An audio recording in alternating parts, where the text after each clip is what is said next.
too good, huh? Nope. Well, cheer up. Word is we're gonna throw a little party. Birds of Prey, or Birds of Prey and the Fantabulous Emancipation of One Harley Quinn, was a DC film I could have cared less about. I really only wanted to see Ewan McGregor as Black Mask, and I thought it might be interesting to see Harley Quinn bounce off of a new cast, with the Suicide Squad cast falling a tad bit short. This is the first DCEU film that came out while I worked in the movie theater industry, managing possibly the dumpiest theater left in Minnesota at the time. It was pretty ghetto. It's also worth noting the movie came out a couple weeks before COVID wrecked the theater industry. After work one day, I tuned into Birds of Prey in the IMAX because I didn't want to see it with an audience. The theater creaked and had creepy sounds, and it was like 1 a.m. when I started watching.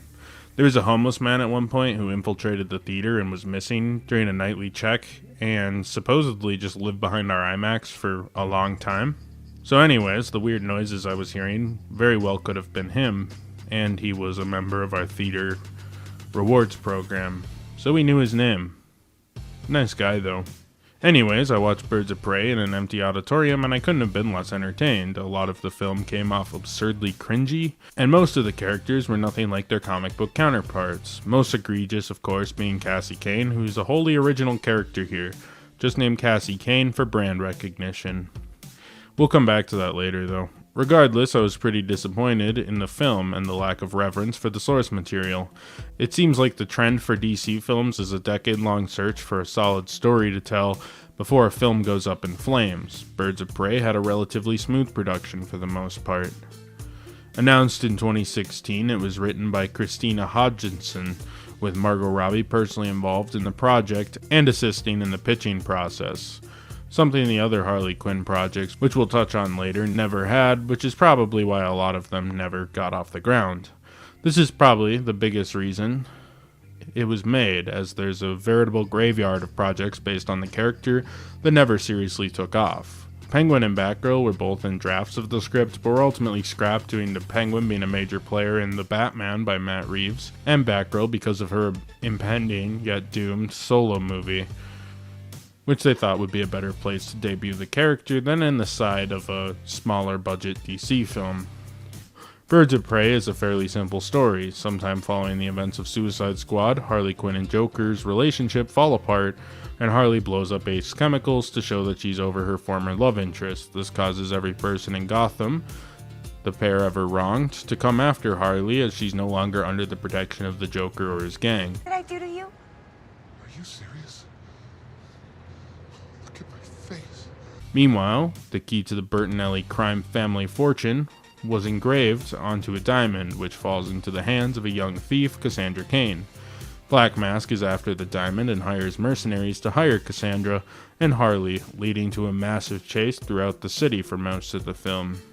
In the end of the film, several other women, including Helena Bertelli, the Huntress, and the heir to the Bertelli fortune, Renee Montoya, a scorned cop and Black Canary, a singer and driver for Black Mask, must team up to survive the onslaught Black Mask is brought upon them, as well as retrieve the Bertinelli diamonds. At the end of the fight, Black Mask is killed, and Black Canary, Renee, and Huntress form the Birds of Prey with the Bertinelli fortune, and Harley and Cassie set off onto new adventures, but we ultimately never saw any of them but Harley ever again. The characters in Birds of Prey are all a bit undercooked, that is, with the exception of Harley Quinn, who's definitely the lead of the film, whom the film probably should have just starred exclusively. Harley Quinn is, as I said, the lead of this film, and not only is she literally the film's POV, doing voiceover narration through a large part of the film. Okay, fine, so I hadn't told people about the breakup, but you don't understand. Find me a new driver.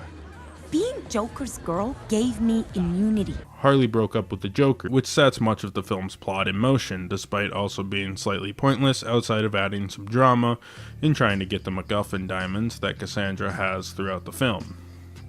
Harley's primary motivation is to get over the Joker, but she has a secondary survival motivation brought on by the shitstorm she created destroying Ace Chemicals. Everyone seems to want this woman dead, and the film chooses to illustrate this with the name and grievances graphic. We'll talk more about this later. Cassandra Cain is a young girl that is a pickpocket and a thief and gets brought on to this adventure after swallowing the Bertinelli diamond after she stole it from Zaz. Everyone thinks she has it, and she is saved by Harley, with both of them being hunted. They have no choice but to become uneasy allies running around the city with the hopes of evading Black Mask and his mercenaries who want them both dead. Black Mask is a sadistic, woman-hating club owner who possibly has some kind of romantic relationship with Zaz. At least that's what it seemed the intention was, but I think they're afraid to make two psychotic villains gay, which, like, why though? Are gay people not allowed to be psychopaths? We also have Renee, who's gay, and Harley, who is bisexual, so I don't really see much of an issue with this. Regardless, he runs a portion of Gotham's underworld and is a pretty ruthless gangster. Throughout the film, he mistreats women, but this really doesn't play into the larger plot outside of him attempting to make us hate the guy more than we already do. Take your fucking dress off. Just rip it off or hurry up. Hurry up! His misogyny doesn't really actually play towards why he wants to kill Harley, kidnap Cassandra, or fight the other women.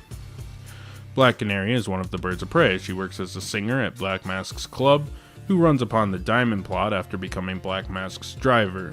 After she saves Harley Quinn from being horribly human trafficked, she helps in the climax, but is mostly a non-character and a strange nod to people like Pam Grier, who were larger-than-life exploitation stars in the 1970s. Why this is, I don't know. But that's what they went. That's what they went with.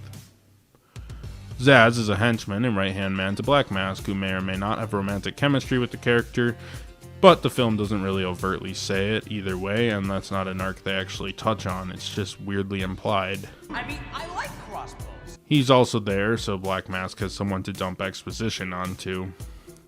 Renee Montoya is a good cop who does stuff by the book, but is frustrated by the politics in the GCPD because while she's solved a lot of cases, her other male counterparts often get the credit.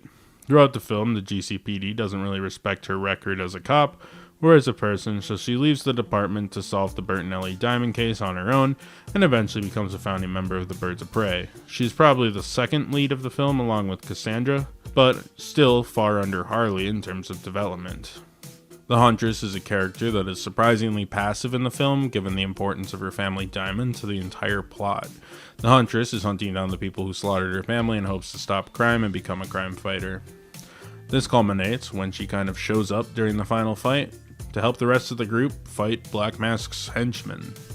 We learn when she starts interacting with the group that she's kind of socially awkward, though this revelation adds little to the actual plot. It's unclear if she's supposed to be on the spectrum or something. I don't really know what they were going for with this. Does she always talk like the cop in a bad 80s movie, or is that just Fuck me? you and fuck you. What? I think it might have just been like a half-baked idea they thought might be kind of interesting to do, kind of like Black Mask and Zaz being lovers. I don't know. The cinematography in this film looks pretty solid throughout and was handled by Matthew Lebetic, who worked heavily with Darren Aronofsky on films like Requiem for a Dream and most recently The Whale. He also worked on the original Iron Man with Jon Favreau, Straight Outta Compton with F. Gary Gray, and even the original Venom film for Sony. He's no stranger to the superhero genre and has worked on huge blockbusters and smaller art films, and even a few films by African American filmmakers. He's all over the place, but he's pretty talented. This film's art direction is pretty dang good. It's poppy, fun, and the camera's always well placed. It certainly looks a lot better than Harley Quinn's first appearance in Suicide Squad, with this film nailing the poppy look that Suicide Squad attempted and giving some feel to the actual city over what Suicide Squad did. Tonally, the film is kind of all over the place. At points it feels like it wants to be a goofy comedy, at points it's a hard-hitting feminist piece, and at points it's very dark, but I never fully understood what it was actually going for. The film is bombastic and brought to mind films like Run Lola Run, and it even tried to evoke some Reservoir Dogs at points. Again, I don't really fully understand what the film was actually leading towards or going for in any reasonable form, but that's kind of the vibes I got off of it. Alright, let's talk about where everybody came from. Birds of Prey was a superhero team informally formed in Birds of Prey, Black Canary, and Oracle #1, but never officially called Birds of Prey until the 86th issue of their solo run. The team consists of female characters, with the 3 core members being Black Canary, Huntress, and Barbara Gordon as either Oracle or Batgirl, depending on the era. She was primarily Batgirl on the team in the post-New 52 when she was cured of her permanent paralysis, despite the writers of the book's access to 2 arguably more interesting characters in Stephanie Brown and Cassie Kane.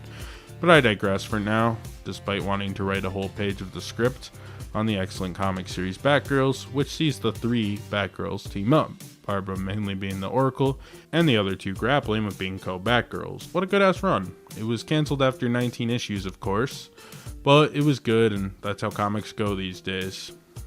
Other notable members of the Birds of Prey include Big Barda, Dove, Katana, Vixen, and more recently Harley Quinn, of course. Renee Montoya is another DC Animated Universe character, much like Harley Quinn, being created for the episode Pretty Poison, but actually found her way into the comics first due to a longer development time for animation than monthly comic books, with her first comic book appearance being Batman 475. In the movie, like the TV series, she's a hardened police detective, and is also one of Commissioner Gordon's right-hand people, being an uncorruptible cop, which as we know is a rare sight in Gotham City. Renee, in recent years, has become the most recent incarnation of Steve Ditko's character, The Question, a character created during his time at Charleston Publications, which much like Fawcett, which we discussed earlier in the Shazam video, would have folded into the DCEU after being bought out by DC Comics. The Question was also the inspiration for the character Rorschach from Watchmen, with early drafts of that comic featuring Charleston heroes. Anyhow, this has been a bit of a tangent, let's move on. Huntress was created in 1977 in All-Star Comics number 69, originally part of Earth 2's continuity as the daughter of Batman and Catwoman named Helena Wayne.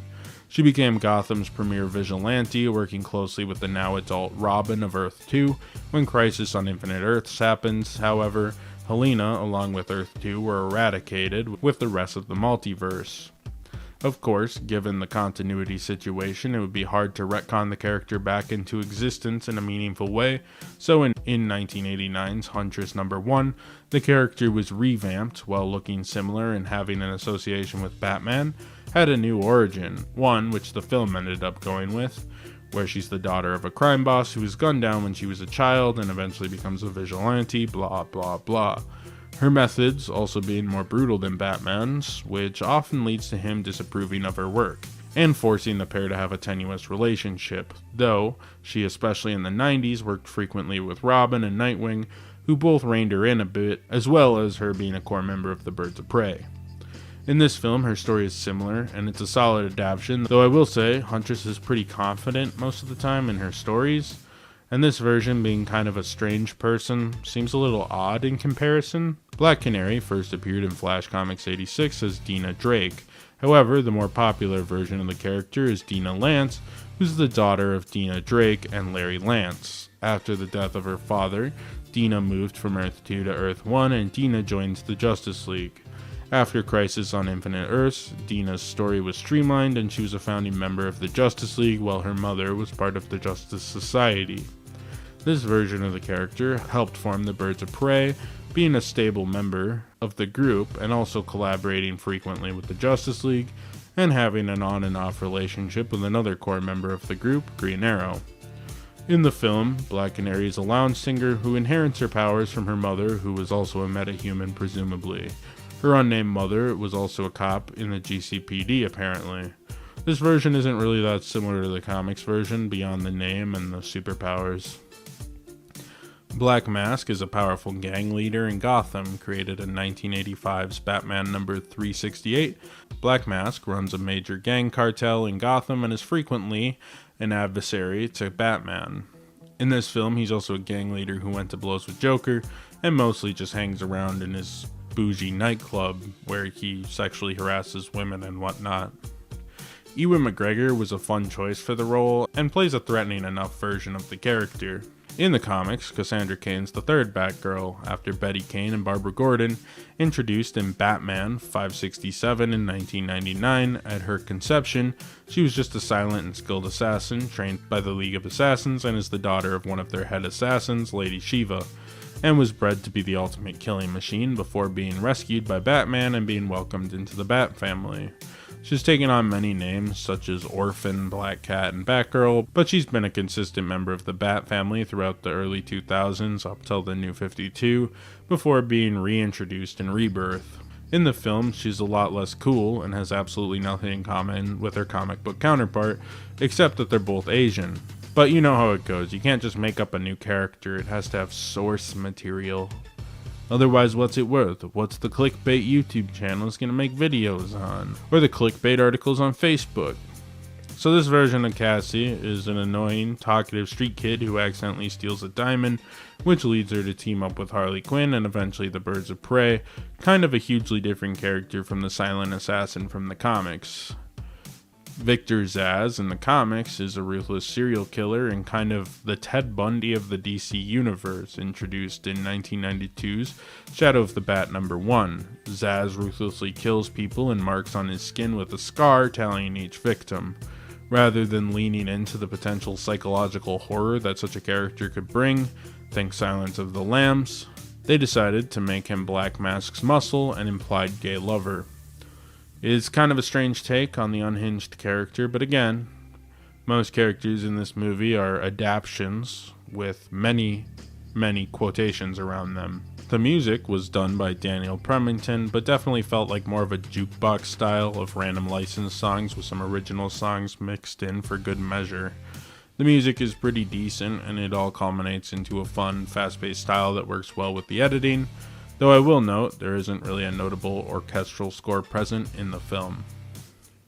The editing, for its part, is decent, being handled by Jay Cassidy and Evan Sheriff, neither of whom I'm particularly familiar with. It does occasionally get messy, with Harley Quinn's timeline kind of moving back and forth throughout the story, which seems more like a way to keep a fast-paced story with some sort of mystery, rather than a legitimate storytelling technique. It didn't quite work as well as something like Run Lola Run or other films of this nature. It also has a constant voiceover from Harley Quinn, which further cements her as the lead and makes me further question why they act like this is a Birds of Prey movie at all, especially given that most of Birds of Prey feel like an afterthought that could have easily not even been in the first draft of the script.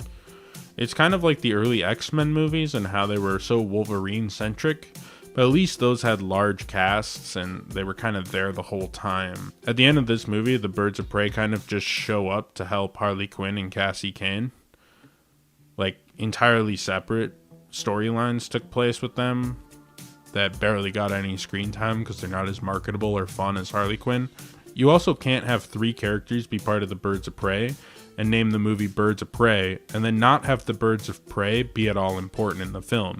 In fact, besides Huntress, who is the least fleshed out of the 3 in this film, the film could have had almost the exact same plot and just cut Renee and Black Canary. Renee had a subplot about sexism in the police force, which I guess was trying to say something, and it did, but it was sort of pointless to the core narrative and just kind of took time away from Harley, who was the clear main character of the film. And Black Canary, I guess, also had some things going on, and she was Black Mask's driver or whatever. But she also could have been pretty easily cut because they just kind of made it plot convenient for her to be there, rather than actually have her have a significant role or any sort of character development. But ultimately, Harley Quinn's the lead because she's infinitely more marketable than the Birds of Prey, especially when the team cuts out Batgirl, who's probably the most marketable character in the Birds of Prey, which kind of baffles my mind a little bit. Like, why do a Birds of Prey film before you establish Batgirl? That makes no sense. Anyways, I remember working at the theater as well, and they kept changing the name of the theater on, like, the marquees. So at first it was the full Birds of Prey and the Fantabulous whatever of Harley Quinn.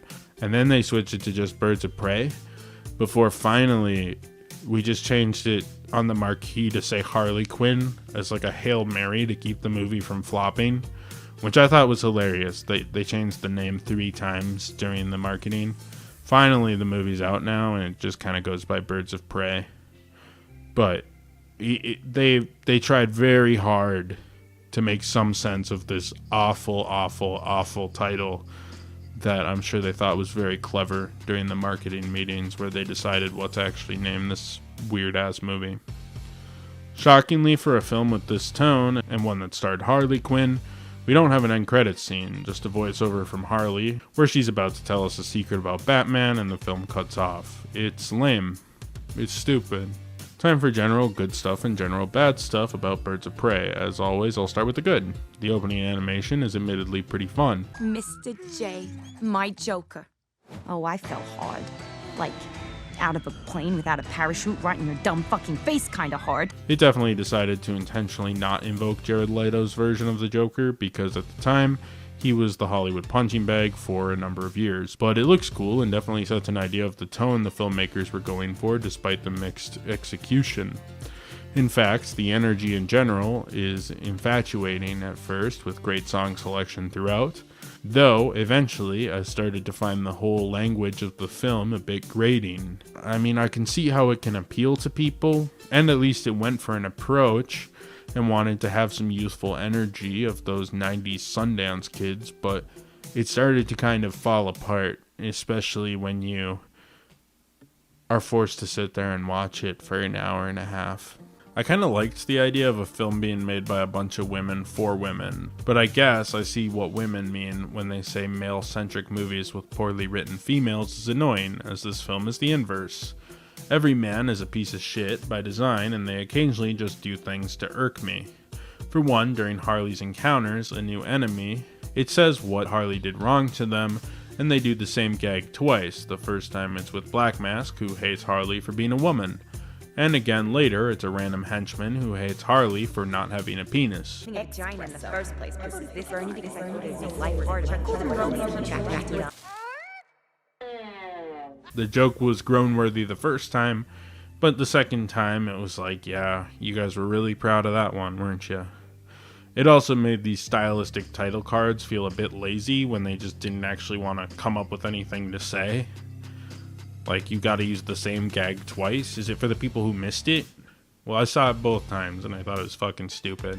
I sort of liked him early on when he explained what he did wrong to people, but when it melts down to this by the end of the film and they just get too lazy to expand the actual title cards, it eventually just seems like a stupid, boring, pointless way to try to introduce the sight gags of these odd characters that are chasing Harley Quinn around. We'll complain more soon though. I like the action quite a bit. It's mostly very well choreographed and it's pretty fun. It's also well shot. It's not supposed to be some insane city-destroying disaster either. Just some guys fighting some guys with cool choreography, which is always fun.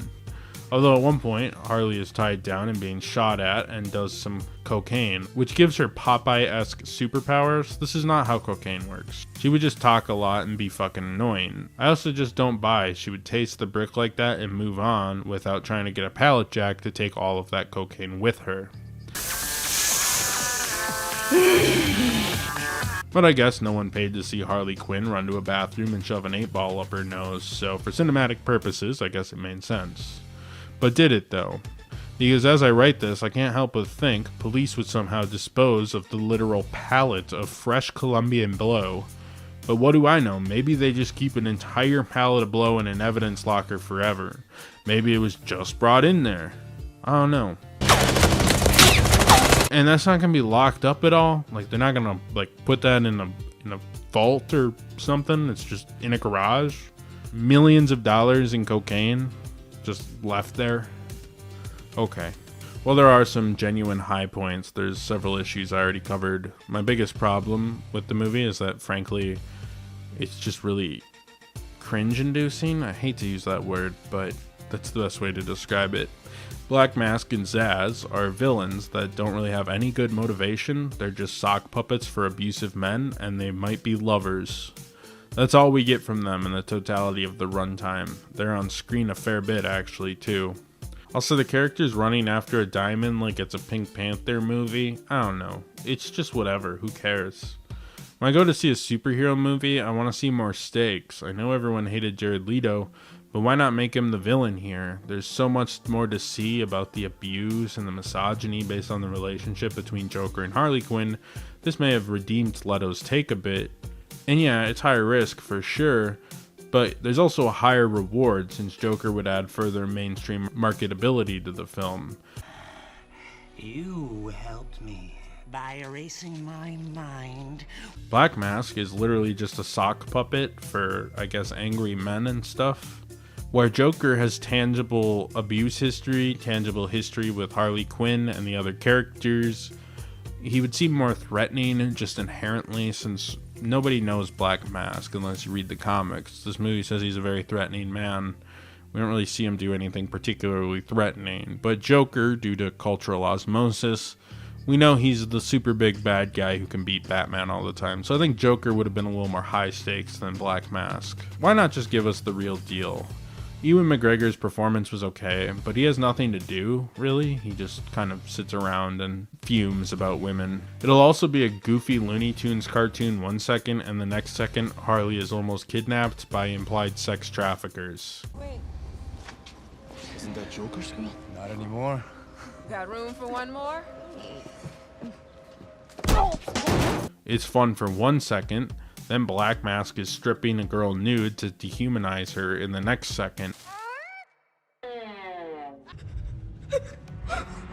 With the film saying about this, not much, nothing really.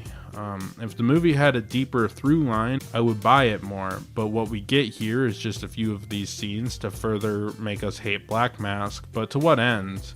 When his evil goal is to steal a fucking diamond like a Roger Moore James Bond villain. He doesn't have like some larger than life plan, he doesn't have a deep plan, he just hates women and wants to steal a diamond so he can get some money. Also, nobody involved with this production cared a damn thing for a single character in the film except for Harley Quinn. None of the characters get adequate screen time to feel relevant, and say what you will about a lot of the comics, but these characters share almost nothing but the name with their comic book counterparts. I'm not even that picky when it comes to comic accuracy. But take Cassandra for example. She's nothing like the comic book version of the character. She isn't an adaptation at all.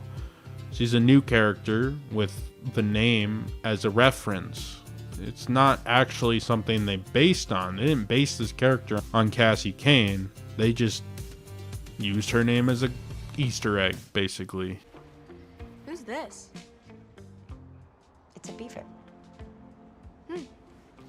This movie just doesn't feel like it cares. In the case of Cassandra Cain, in this film, why not just make a new character?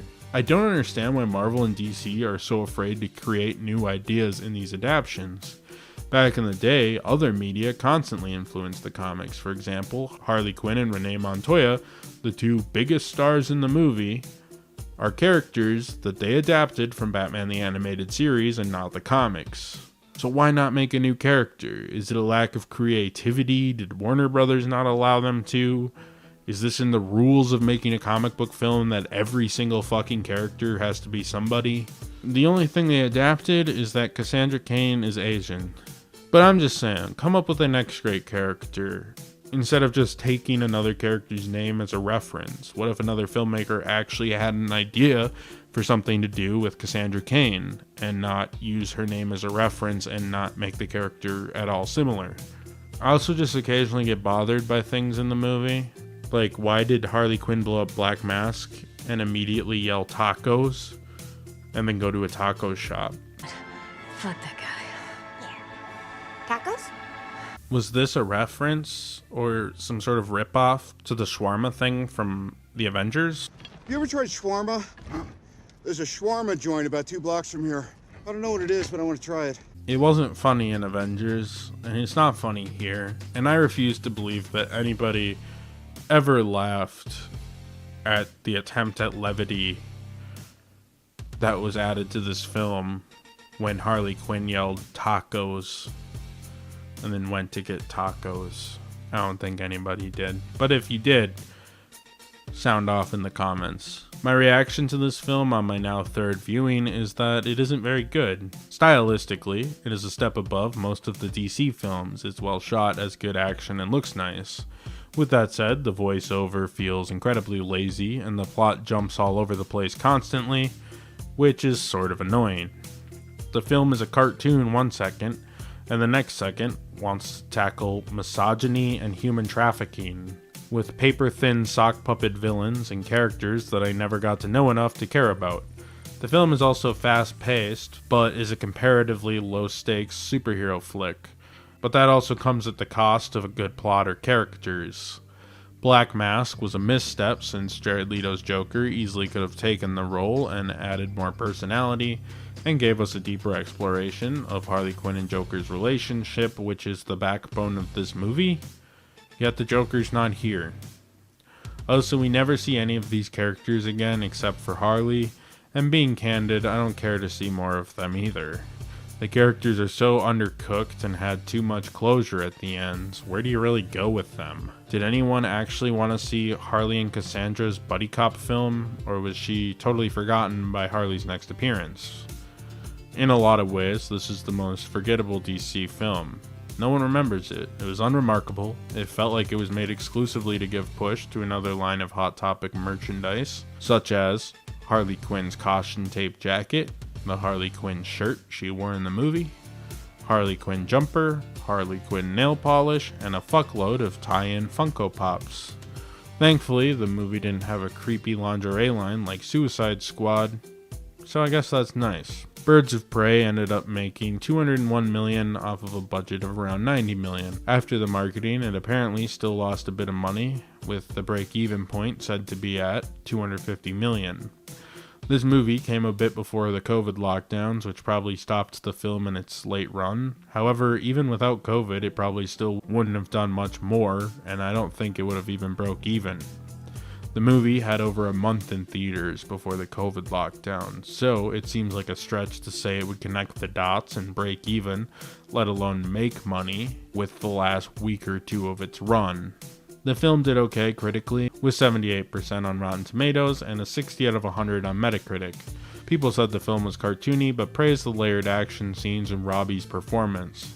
Some of the biggest complaints were the lack of character development, and some were put off by the overall tone, which was a bit hit or miss with people.